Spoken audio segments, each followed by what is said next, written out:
Hello, everybody. I am excited to continue talking about the United States government today. I know some of this will be review, but there will also be some really important new information about the system of checks and balances. So let's get started. Can anyone tell me what a democracy is? According to the Merriam-Webster Dictionary, a democracy is a government in which the supreme power is vested in the people and exercised by them directly or indirectly through a system of representation, usually involving periodically held free elections. So, as we've discussed, this is the form of government we have here in the United States. All of the power is in the people instead of just one person or a small group of people, and so the system of checks and balances is vital for having a democracy. So why do you think we need this system of checks and balances? Can you think of a form of government where there is only one person or a small group of people who run the country? There is a monarchy, like we've talked about, and this used to be very popular, especially in Europe. There's usually a king or a queen that rules the country with nearly absolute power, and their children will become the next ruler without any elections. Sometimes, though, like in the United Kingdom today, there is a parliament that helps to balance the power of the king or queen. And I'm sure that we've all heard of famous dictators before, like Fidel Castro in Cuba or Hitler, and these men took control of a country and they ruled it brutally. Usually dictators do take control by force, and they have complete power over the citizens, the laws, and the entire country. So on the left, we just have a funny example, representing a king, and on the right, we do have a picture of Hitler, a very famous dictator. So where do we find this system of checks and balances? Where is it written down in our history? The Constitution. Our founding fathers, like Thomas Jefferson and George Washington, came from European countries that had monarchies. They didn't like this form of government where one person or a small group of people had power over everyone else. They wanted all men to be equal, as stated in our Declaration of Independence, and the government to be controlled by the people. But they had to create a system to make sure that all the branches of government were equal and that one branch didn't take control of the country, so we didn't end up with a monarchy or a dictatorship. So I know we've discussed the branches of government. We're just going to review them a bit. We have the executive branch, the legislative branch, and the judicial branch. And we're going to review them in a bit more detail in just a minute. So who's the executive branch? Clearly, we do have the president. He's in charge of a select group of people who also make up the executive branch. These include the President's Cabinet, which has 15 department heads, and the Secretary of State and Secretary of Defense are examples of these. They're just the most popular ones that most people have heard of. Can anyone tell me who the Secretary of State is now? It's a woman, and it's Hillary Clinton, who is currently the Secretary of State. Her husband, Bill Clinton, used to be the president.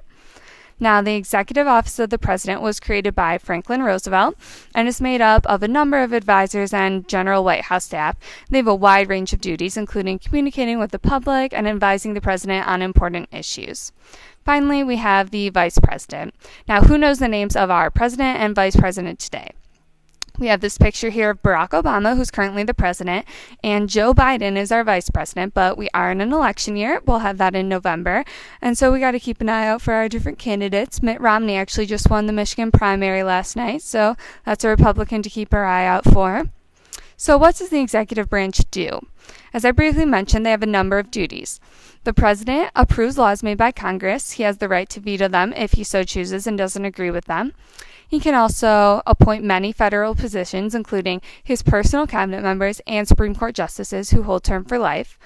And the president also negotiates treaties with other countries, and he's in control of the armed forces of the United States. And as you're all aware, we've had troops in the Middle East for about 10 years, but there's no official declaration from Congress for war. The president had the power to move our troops around the world, and he chose to put some troops in the Middle East and fight a war on terror. So executive powers over the legislative branch. They have the power to veto bills, like I said, that are passed in both the House of Representatives and the Senate. The president can call special sessions of Congress, and he can also recommend legislation like Obama recommended his health care plan that was recently passed in Congress. Executive powers over the judicial branch include appointing Supreme Court and other federal judges, and these people help to interpret the Constitution and make decisions that impact legislation forever. Supreme Court justices are appointed for life, so it's a very important power. They hold a lot of influence for a large number of years. So who's the legislative branch? We've talked about it a little bit, but the general term you can use is Congress, and the two parts of Congress are the House of Representatives and the Senate. And that's just a picture of everyone meeting and discussing different laws, etc. So what's the House of Representatives do? The House and the Senate have similar powers, but they're made up in a different manner. The House can create and pass laws, but the number of representatives in the House is determined by each state's population. That means that today California has 53 representatives, while Rhode Island has 2. Their populations differ so drastically, and because California is just so much bigger, they have many more representatives. So what's the Senate do? Within the Senate, senators can create and pass laws. They also approve certain nominations, like those from the president, and the Senate is formed in a very different manner than the House. It's simply 2 senators from each state, so we have 100 senators today. So legislative powers over the executive branch include they can override a veto by the president, as I said before, but they have to have 2/3 of their vote in favor of the bill in order to get it passed, which is a pretty big vote. It's 66% of the people have to agree. So it is a challenge, but if it's a good law and people really want it, it'll get passed.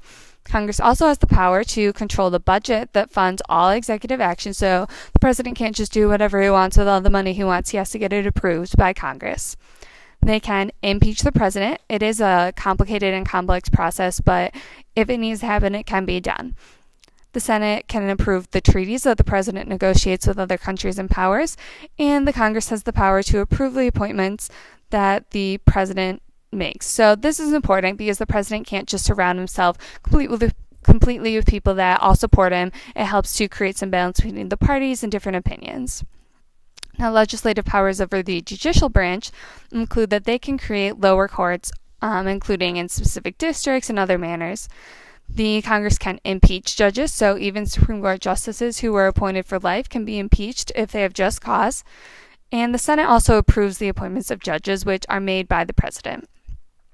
So who's the judicial branch? The answer really is quite simple. It's all the courts in the United States. The highest court of the United States is the Supreme Court, which is the picture shown here. And other courts include those of the district, states, and Court of Appeals.